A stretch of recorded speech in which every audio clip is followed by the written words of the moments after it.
King Zarmund needs a new capital city. His sucks. It doesn't even have a dulcimer rock band. You have a golden opportunity to flaunt your unmatched architectural skills by being the first to construct a city worthy of being the center of his empire. Or in this case, his Gempire. The first player to meet any two of these three Zarmund's demands wins the game, and Zarmund will be arriving in the near future to enjoy his new capital. Welcome to my preview of Gempire, Zarmund's Demands.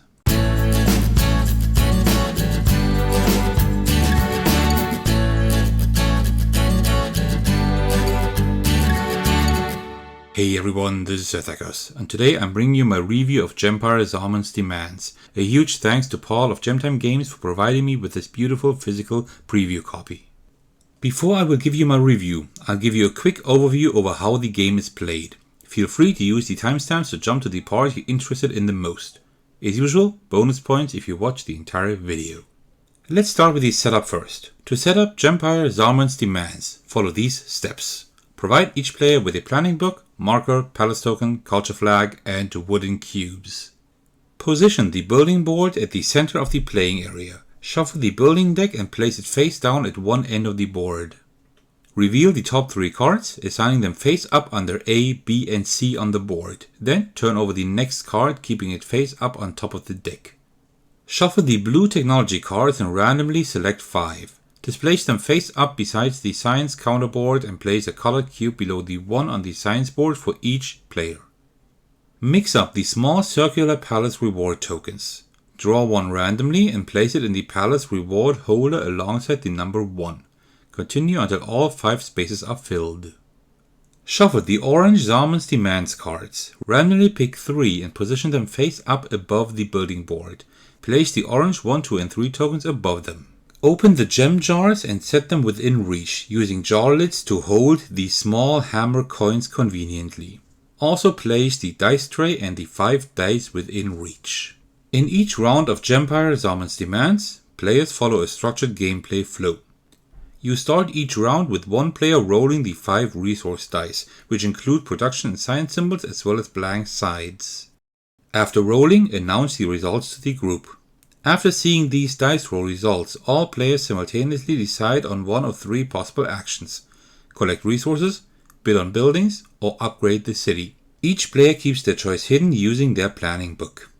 Once all players have made their decisions, everyone reveals their chosen action simultaneously. Players can take only one action per round, so remember to erase your previous choice before each new round. Now let's talk about the action choices you have. Collecting resources. If a player rolls specific resources on the dice, all players can choose to collect those resources. The resources are not divided, everyone gets the full amount rolled. Write down the production and science you are collecting in your planning book. Bidding on buildings. Each round there are building cards available in A, B, and C spaces on the building board. Players can bid on these buildings by writing their bids in their planning books. You may bid on multiple buildings but cannot exceed your total production. The minimum bid for a building is indicated on the card in the lower right. Players who bid the most on a building claim it and pay the corresponding production cost. Upgrading your city. This action involves constructing a second row of buildings or upgrading your palace. Detailed rules for this action are provided in the rulebook, including the cost and benefits of each upgrade. You may construct a second row and upgrade your palace in the same turn if you have enough production. After the action choices are revealed, players who bid on buildings compare their bids. The highest bidder for each building card wins it and must pay the production cost. In case of a tie, the player with the most science claims the building. Unclaimed buildings remain for the next round. Then prepare for the next round by refilling the vacant A, B, and C spaces on the building board and flipping over a new card from the building deck. Continue this process for multiple rounds until a player fulfills 2 of King Zarmund's demands, securing their victory. In Gempire, Zarmund's Demands, there are several important gameplay elements. Adding buildings to your city. Buildings you win in bids enhance your city's attributes. Population, which is green, gold, which is yellow, or culture, which is purple. Some buildings are hybrids, offering 2 attributes but can be used for only one type. You choose which attribute to use it for when placing it in your city. Gems are earned when your city attributes reach or surpass multiples of 10. so that means 10, 20, 30, etc. Population gems increase your production capacity. Gold gems allow resource conversion, and culture gems accelerate progress toward the chosen Zarmund's demand. Building placement. Buildings are placed horizontally in rows in your city, either to the left or right of existing buildings. Each player starts with only one row that can accommodate 3 districts, which are adjacent groups of buildings of the same color.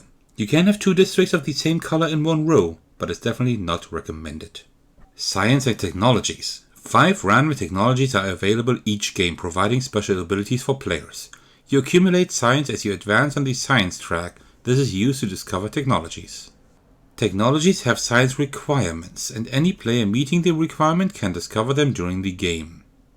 And most importantly, Zarmund's demands. 3 of King Zarmund's demands are randomly selected for each game. Players aim to satisfy 2 of these demands simultaneously to win the game. Multiple players can work toward the same demand simultaneously, and players do not take a demand when they satisfy it. Victory is declared when a player fulfills 2 demands simultaneously at the end of the resolve actions phase of a round. These gameplay elements add depth and strategy to Gempire Zarmund's demands, as players must carefully manage their city attributes, gems, and technologies while pursuing victory by satisfying these demands. And these are the most important things you need to know to start playing Gempire Zarmund's demands. But how do I like the game? Well, let me tell you in my preview. As usual, let's start with the outer appearance. The theme is pretty cool.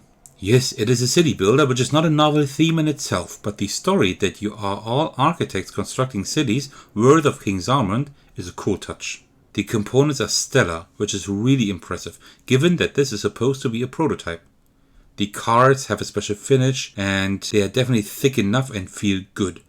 And the rest of the components are amazing as well. The cardboard tokens are great, as are the boards and the dry erase player boards. The dice are nice and chunky, and one of my personal highlights is this great dice tray. I'd love to have one of those with my logo sometime.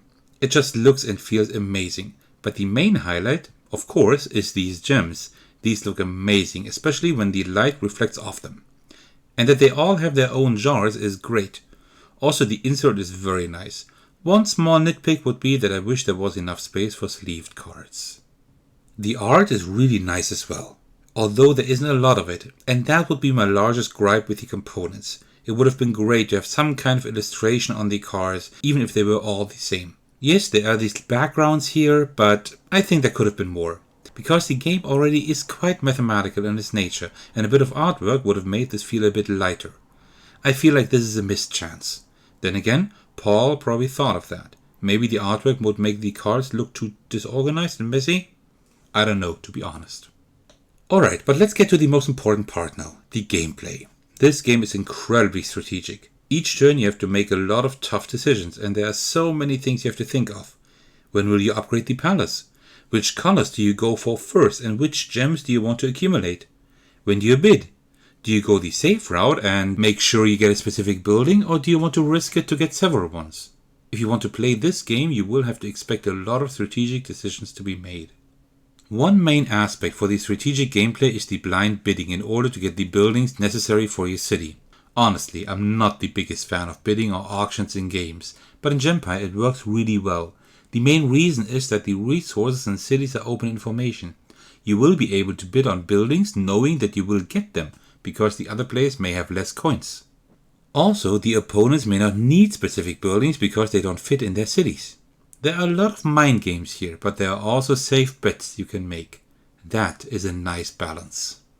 The simultaneous gameplay works incredibly well in this game. Everybody has something to do at all times, and downtime is really low. It was a very good decision to construct the player turns in such a way because, well, there aren't really any player turns. This really elevates the game a lot. Essentially, this is a racing game. At the end, it doesn't really matter how exactly you're winning the game. It's only important that you are the first one to achieve 2 of 3 goals. And that's great, because it gives you a goal, but you are free to achieve that in whatever way you wish. This is pretty cool. And there are other small details in this game that I really enjoy. For example, you can see the upcoming card on the deck of the building cards.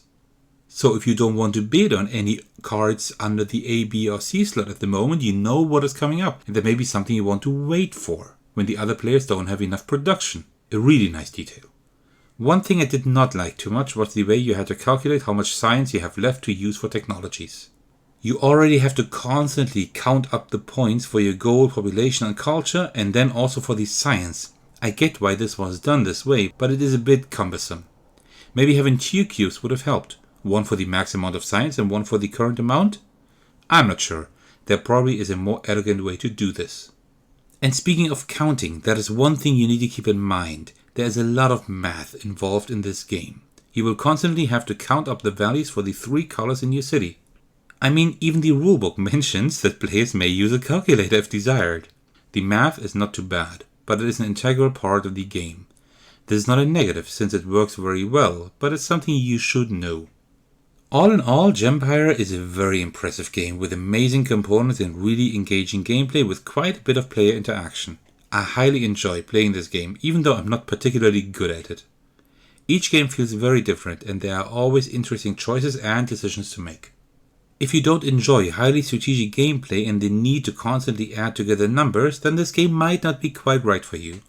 But if you don't mind or even enjoy these aspects and are fine with playing a more complex game, I highly suggest you check out the campaign. I will put a link to the campaign in this video's description as usual. Congratulations, you made it to the end of my review of the game Gempire Zarmund's Demands. First of all, I'd like to thank you all for your support, that means so much to me. I especially want to thank my patrons who are generously supporting me on Patreon. The biggest thanks go out to Thakono, who is currently my biggest supporter. Thank you so much for that. If you would like to support me as well, check out the link to my Patreon in this video's description. There you can see the tiers I've come up with. As usual, I'm always thankful for a like, comment and especially a subscription. By the way, you can also join my Discord server if you'd like to hang out with me and my community. Alright, thank you so much for watching. I will see you in the very next video or on my Discord server. Take care everyone, stay safe and cheers.